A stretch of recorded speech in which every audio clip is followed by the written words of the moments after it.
Good morning बच्चों।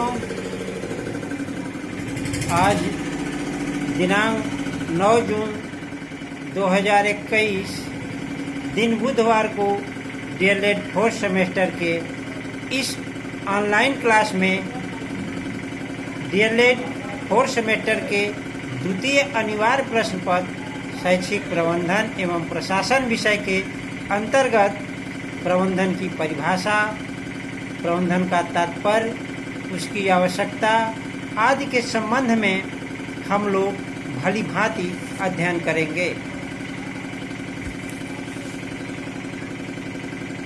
4th semester के आप लोग का एग्ज़ाम भी नज़दीक ही है। इस ऑनलाइन क्लास में आप लोग मन लगाकर अध्ययन करिए। जैसा कि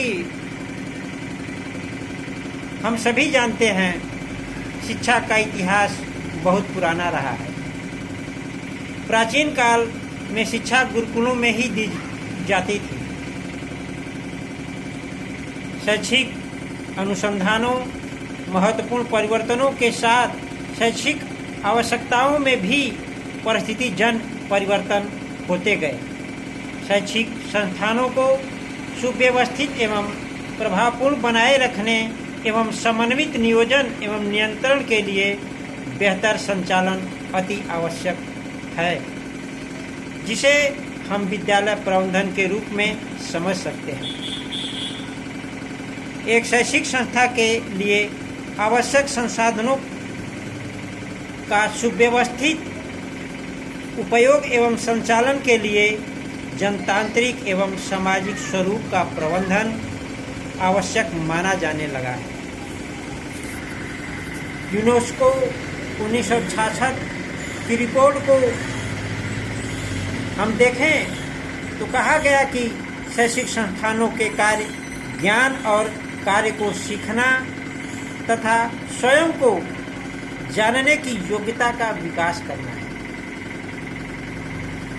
एक बेहतर एवं प्रभावपूर्ण शैक्षिक प्रबंधन शैक्षिक लक्ष्यों और उद्देश्यों को प्राप्त करने में अधिक सफल होते हैं। अगर हम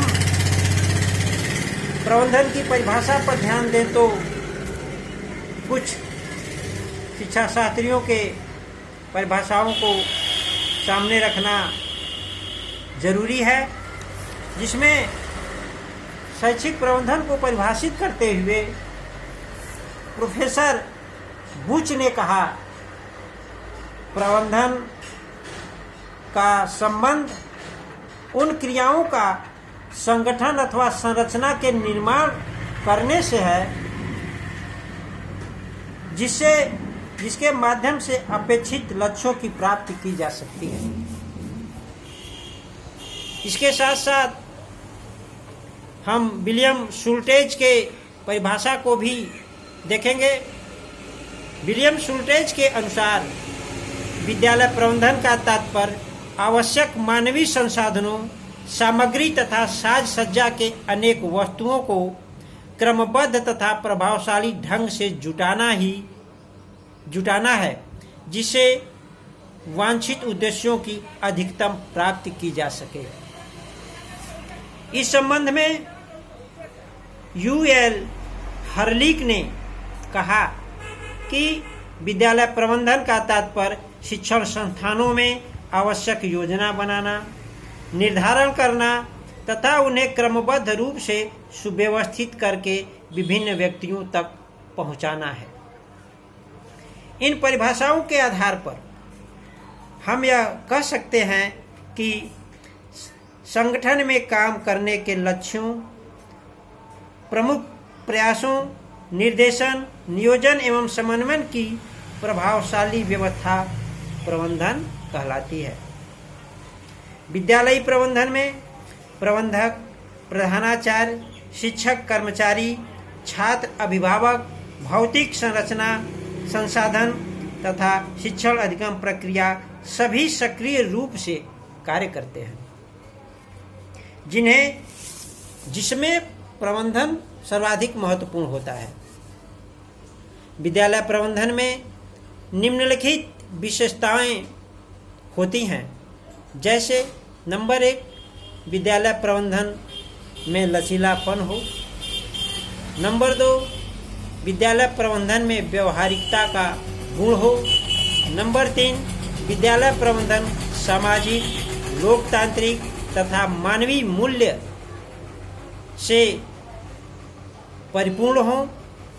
चौथा, शैक्षिक लक्ष्यों की संप्राप्ति हो सके। संस्था को आइडियल बनाने की समझ, योग्यता का भी होना महत्वपूर्ण है। अब हम देखते हैं कि शैक्षिक प्रबंधन आवश्यक क्यों है। हम इस पर हम लोग अब चर्चा करेंगे। जैसे कि देश काल, परिस्थिति एवं परिवर्तन के अनुरूप सुव्यवस्थित प्रबंधन ही शिक्षा को सरल एवं प्रभावपूर्ण तरीके से विद्यार्थियों तक पहुंचाने में सफल और समर्थ होता है। इसलिए पठन पाठन शिक्षा अधिगम को सुचारू रूप एवं सुव्यवस्थित रूप देने के लिए प्रबंधन अति आवश्यक हो जाता है। अच्छे प्रबंधन द्वारा ही मानवीय, सामाजिक और जनतांत्रिक रूप से प्रतिभाओं को निखारा जा सकता है। शिक्षा गुणवत्ता को बढ़ाए रखने में प्रबंधन अति आवश्यक कार्य करता है। प्रबंधन के द्वारा ही विद्यालय में मानवीय एवं भौतिक संसाधनों का सर्वाधिक उपयोग संभव होता है। विद्यालय में शिक्षक कर्मचारी के कार्य विभाजन में प्रबंधन आवश्यक होता है। विभिन्न प्रकार के पाठ्य सहगामी क्रियाओं के संचालन में भी प्रबंधन की आवश्यकता महत्वपूर्ण होती है। अब हम लोग चर्चा करेंगे नियोजन एवं प्रबंधन के संबंध में। अगर हम लोग देखें तो यह स्पष्ट रूप से नियोजन एवं प्रबंधन एक दूसरे के पूरक हैं। नियोजन एवं प्रबंधन क्या है? यह एक दूसरे के पूरक हैं। संस्थागत नियोजन एवं प्रबंधन, इसमें संस्थागत नियोजन एवं प्रबंधन में 3 महत्वपूर्ण कंसेप्ट अर्थात प्रत्यय सम्मिलित होते हैं। जैसे संस्थागत नियोजन एवं प्रबंधन। यहाँ संस्थागत का अर्थ संस्था से है, नियोजन का अर्थ कार्य योजना से है तथा प्रबंधन का अर्थ संस्था के कार्य योजनाओं का समन्वित क्रियान्वयन एवं विकास से है। तो जहाँ तक मैं समझ पा रहा हूँ कि आप संस्थागत नियोजन एवं प्रबंधन के जो प्रमुख 3 कंसेप्ट हैं उसको आप जान चुके होंगे। अर्थात अगर हम देखें तो प्रबंधन इज इक्वल टू संस्था प्लस कार्य योजना। इसे हम एक समीकरण के रूप में लिख रहे हैं कि प्रबंधन बराबर संस्था प्लस कार्य योजनाएं। इस संबंध में अन्य विद्वानों के विचारों को अगर देखा जाए तो जेम्स लुंडे, अच्छा नाम है, प्रभाव भी है इनका। जेम्स लुंडे के अनुसार प्रबंधन मुख्य रूप से किसी विशिष्ट उद्देश्यों के लिए प्रयासों को नियोजित, संगठित, समन्वित, अभिप्रेरित एवं नियंत्रित करने की कला है। बहुत अच्छी बात कहा है इन्होंने कि जेम्स लुंडे ने कहा कि मुख्य रूप से किसी विशिष्ट उद्देश्यों के प्रयासों को नियोजित, संगठित, समन्वित, अभिप्रेरित एवं नियंत्रित करने की कला है। संस्थागत नियोजन एवं प्रबंधन की आवश्यकता एवं महत्व को हम निम्नलिखित रूप में व्यक्त किया जा सकता है।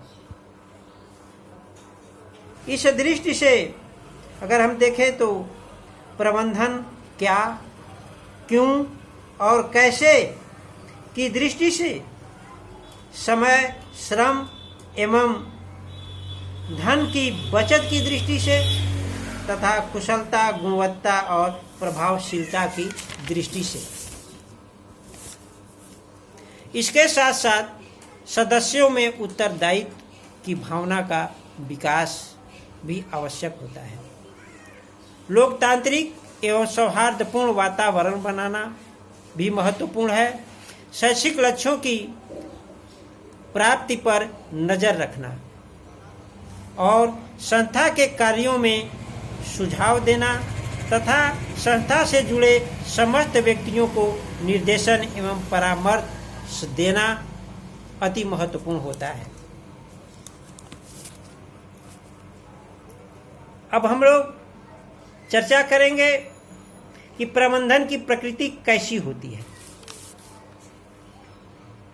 अगर इस पर चर्चा करें तो यह बदलती तकनीकी और प्रौद्योगिकी के युग में स्थिर नहीं है। प्रबंधन की प्रकृति आज बदलते तकनीकी और औद्योगिकी युग में स्थिर नहीं है। यह अर्थात प्रबंधन एक कला एवं विज्ञान दोनों है। प्रबंधन क्या है? कला एवं विज्ञान दोनों है। यह एक साधन तंत्र भी है।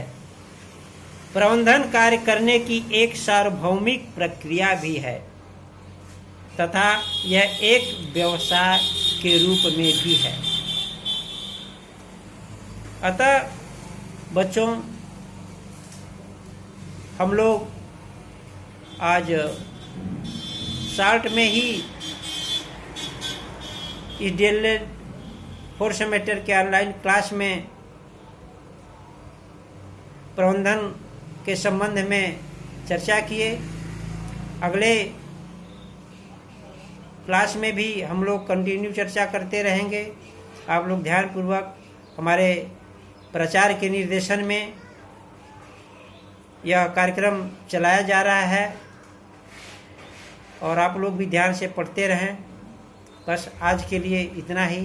Thank you very much.